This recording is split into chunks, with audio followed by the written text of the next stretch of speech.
Let's look at some of the common characteristics of each of these treatment approaches. Traditional treatment emphasizes the disease concept.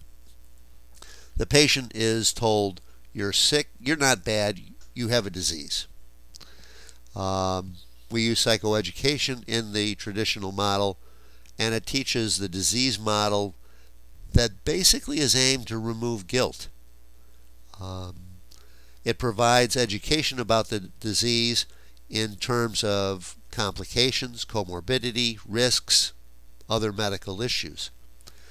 Traditional treatment usually is aligned with 12-step programs for the reason I stated just before, that it improves effectiveness.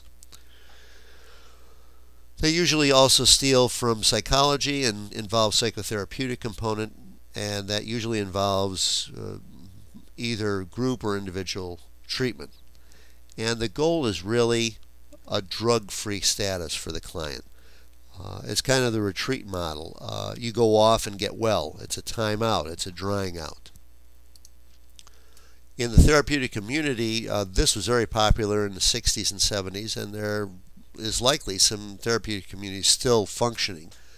They use the group principles, or what I like to call it's applied real-life social psychology experiments. They function on the ethic that what is best for the group is fostered. It's a little bit of a social evolution model. The belief is that character pathology drives addiction.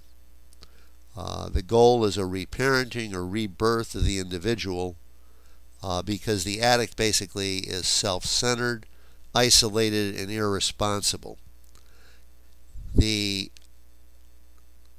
tenet is that by ascribing to a group norm, the addict will build character and resolve the problem. Let's look at how the therapeutic community, or TC, does this. Basically, it's subjecting oneself to the group norm. It's not focused on getting a job, staying sober, finding housing, like a social kind of focused program would be, or kind of a program that would be fostering more coping and adjustment, though they want to do that. But they do it basically by subjecting oneself to the group norm. To get there, the client must invest in others and trust others. The client is asked to sacrifice for others. The model basically contends that it ends selfishness, it builds community, and teaches responsibility.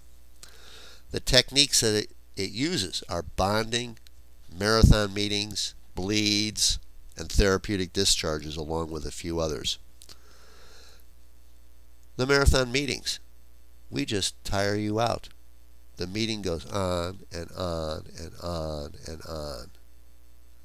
And by doing that, we break you down so that we can rebuild you in the model of reparenting or resocializing you to the norm.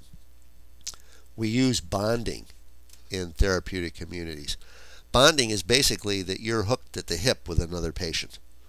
Okay, so Jim and John come in, and when John gets admitted, he gets introduced to Jim and says, oh, well, this is your roommate, and you're bonded with him. And through the program, he learns what that means. That means if Jim has to go to the dentist, well, somebody accompanies him, and that's his peer, the one he's bonded with. So John goes too. If Jim goes to pay off his traffic ticket, well, John accompanies him. And if this is the other issue of bonding, if Jim leaves the program, well, thank you very much, so does John.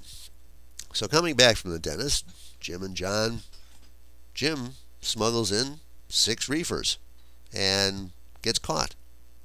Well, the point of the therapeutic community is John should have known that. He's his brother's keeper. Why didn't he know it? He's his roommate. So they both suffer the same disaster. Jim gets kicked out of the program and goes home to live with his mother. John, though, he was on parole. So when he gets kicked out of the program, he goes back to prison. The group says, oh, gee, well, John shouldn't suffer this. So the staff member says, oh, you don't think John's guilty on this?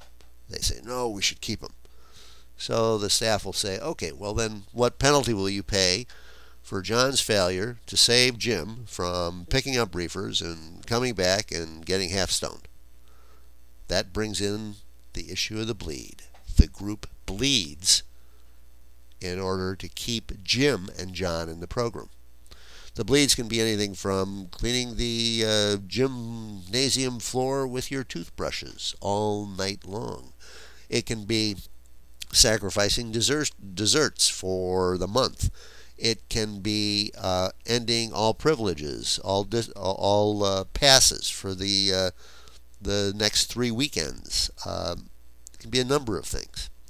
So the group commits to do something for the peers who have violated rules or traditions or the norm.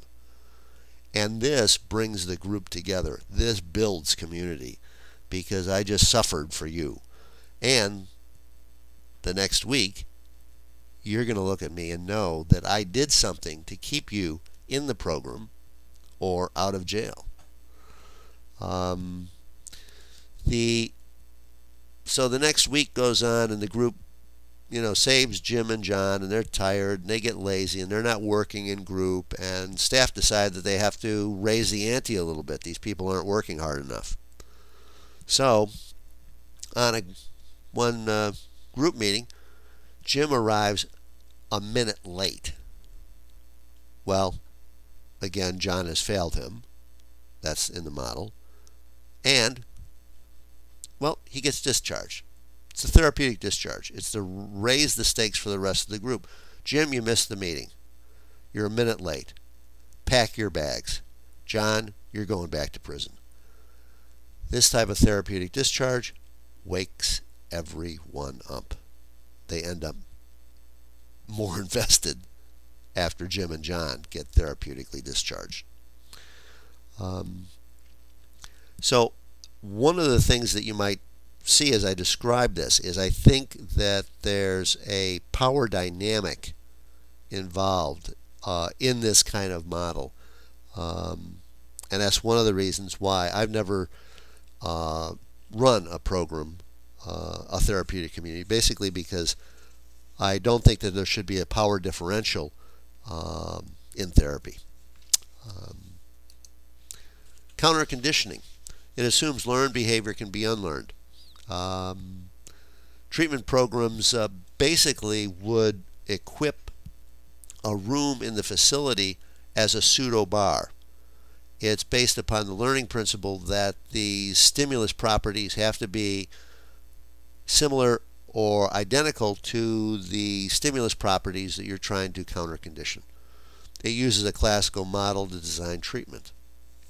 So when you check into the program and you get oriented and situated, and they do some psychoeducation with you, and then it becomes your time to do the counter-conditioning. You get ushered into a swank kind of looking mock-up of a bar, the mirror behind the bar, the bottles, the ashtrays, the dim lights, the tables, and your favorite brew, because you have completed a hierarchy as part of your treatment outline.